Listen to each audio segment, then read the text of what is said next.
Hey guys, it's me, Erica. I'm back with another video.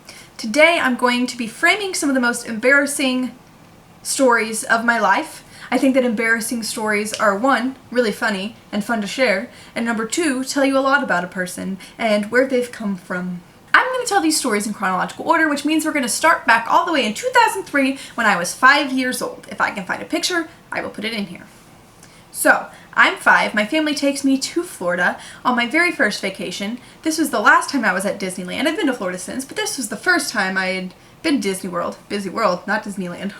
Disney World. I've not been back since. So we go to Epcot, and Epcot has little sections for different countries, and it's really cool, and I wish I could go back.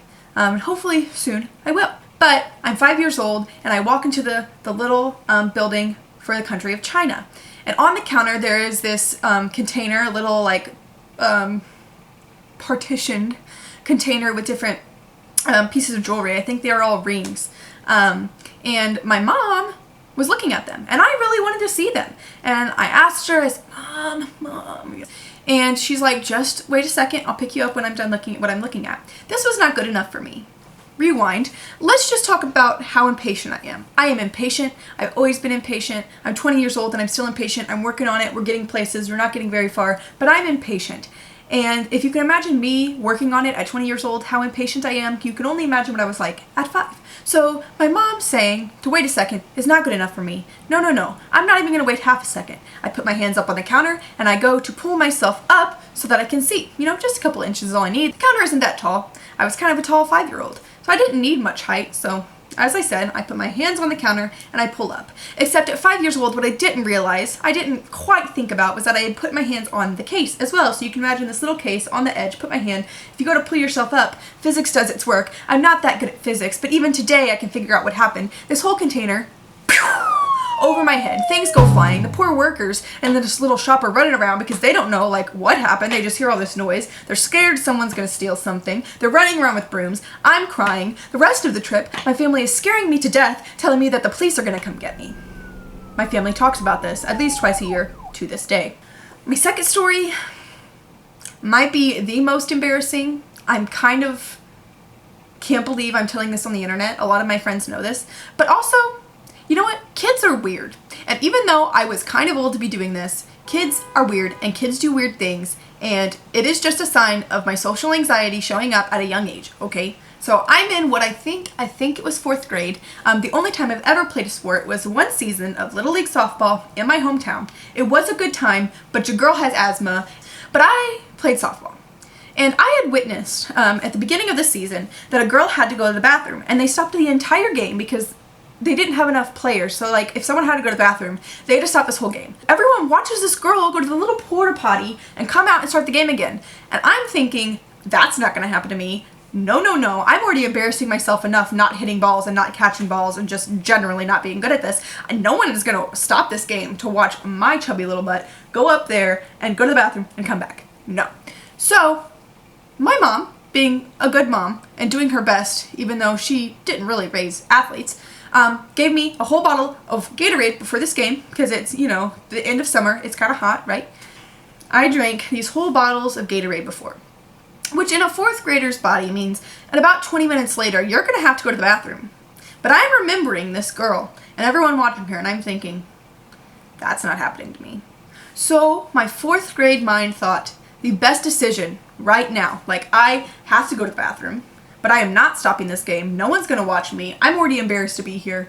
You know what? I'm just gonna pee down my leg. And I did. Many games in a row. And though I am ashamed of it, I think it's hilarious.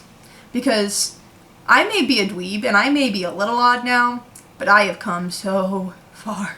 Third story actually goes pretty far. I think I was a junior in high school, and I have footage. I'm gonna put it in here. There's a bird in my room. A what? A bird. A bird. A bird. It's a bird. Get your damn well, there's a hole in my screen. What you just witnessed was a bird flying around my bedroom at home. Basically, I was sitting there, bird flew in the window, I heard it. I started yelling for my mom, but of course, in our generation, the first response is, I need to videotape this. I already knew, like, this is funny. This is gold. I'm panicking, but I videotaped it. And to this day, it is one of my favorite videos of my life and some of my friends' favorite videos. My last story for you happened probably around the same time as the bird incident, and it's probably one of the stupidest mistakes I've ever made in my entire life.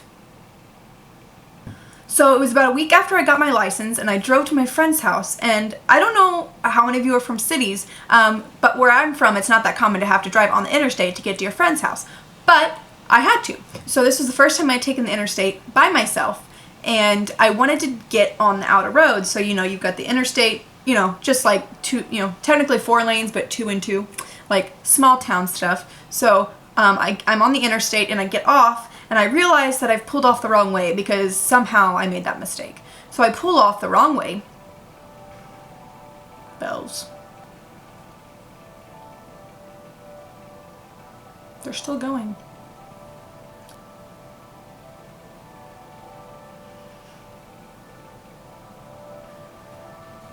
I gotta water my cactus. Watering cactus. Do you want to see my cactus? This is my cactus. It's actually more of a succulent.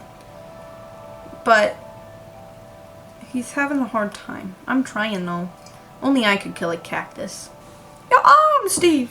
Okay, well, I'm convinced the bells are not gonna stop, so I'm just gonna keep going and hope they just stopped. Oh, thunder. I have no idea where I left off. So basically, I get off the interstate for the first time. I realize that I have turned, I think, right when I should have turned left to get home because easy mistake, right? So I'm like, oh, I'm just gonna get on the outer road. You know, you got the interstate, you got the outer road. I'm gonna get on the outer road. I'm just gonna go around NBD. So I'm a little nervous, you know, and I turn on what I think is the outer road, and I turn, and about 2 feet, not exaggerating, about 2 feet into the turn, I realize that I am not going down the outer road. No, sister. I am going down the exit ramp the wrong way. And there's a car coming. Luckily, this car saw me. I backed up. Everyone stared at me like I was stupid. My car had a sticker with my name on the back. I backed up. I went down the outer road. The best part is that a police officer had seen this. He had just been, you know, jovially driving by. So I finally get on the outer road, and he followed me all down the outer road. I'm like crying because I feel so stupid, but he did pull me over. He just realized, oh, mistake, I guess. And I got home, and I called my mom, and I cried and told her that I probably shouldn't have my license. And now I drive across the state all the time, and I'm fine. So just grow. Let yourself grow. Do things that scare you. Do things that scare you. You gotta go drive on the interstate to not be scared of the interstate. And you gotta tell stories that are embarrassing because it is funny. It's funny.